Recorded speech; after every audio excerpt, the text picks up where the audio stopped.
بسم الله الرحمن الرحيم اللهم صل على محمد وعلى آل سيدنا محمد وبارك وسلم.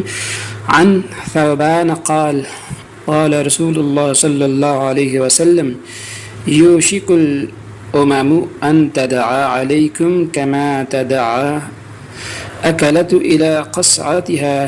فقال قائل: ومن قلة نحن يومئذ؟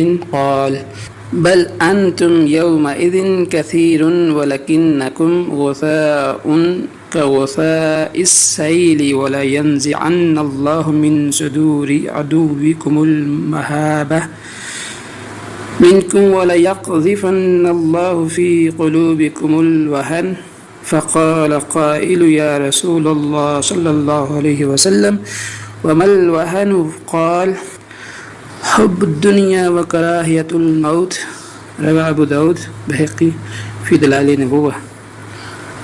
حضرت ثوبان رضی اللہ تعالیٰ عنہ سے روایت ہے کہ رسول اللہ صلی اللہ علیہ وسلم نے ارشاد فرمایا: قریب ہے ایسا زمانہ کہ دشمن قومیں تمہارے خلاف جنگ کرنے اور تم کو مٹا دینے کے لیے ایک دوسرے کو اس طرح دعوت دیں جس طرح کھانے والی جماعت کے آدمی کھانے کی لگن تشت کی طرف ایک دوسرے کو بلاتے ہیں۔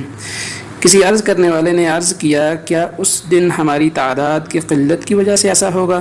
آپ صلی اللہ علیہ وسلم نے فرمایا: نہیں، بلکہ تم اس وقت بڑی تعداد میں ہوگے لیکن تم سیلاب کے کوڑے کرکٹ کی طرح بے جان و بے وزن ہوگے، اور اللہ تعالیٰ تمہارے دشمنوں کے دل سے تمہاری ہیبت نکال دے گا اور اس کے برعکس تمہارے دلوں میں وہن ڈال دے گا۔ کسی عرض کرنے والے نے عرض کیا کہ یا رسول اللہ صلی اللہ علیہ وسلم، وہم کا کیا مطلب؟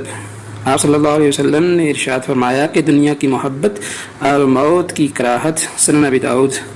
حضرت ثوبان رضی اللہ تعالیٰ عنہ کی اس روایت میں رسول اللہ صلی اللہ علیہ وسلم کا جو ارشاد نقل ہوا ہے، جس وقت آپ صلی اللہ علیہ وسلم نے وہ فرمایا ہوگا اس وقت بلکہ اس کے کئی صدی بعد تک بھی حالات ایسے رہے کہ بظاہر دور دور تک اس کا امکان بھی نظر نہیں آتا تھا کہ کبھی آپ صلی اللہ علیہ وسلم کی امت کا ایسا حال بھی ہوگا اور وہ دشمن قوموں کے مقابلہ میں ایسی کمزور اور بے جان ہو جائیں گی اور ان کے لیے نرم نوالا بن جائیں گی۔ لیکن آپ صلی اللہ علیہ وسلم نے جو فرمایا تھا وہ واقعہ ہو کر رہا اور بار بار وقوع میں آیا، اور آج بھی اس کے مظاہرے آنکھوں کے سامنے ہیں۔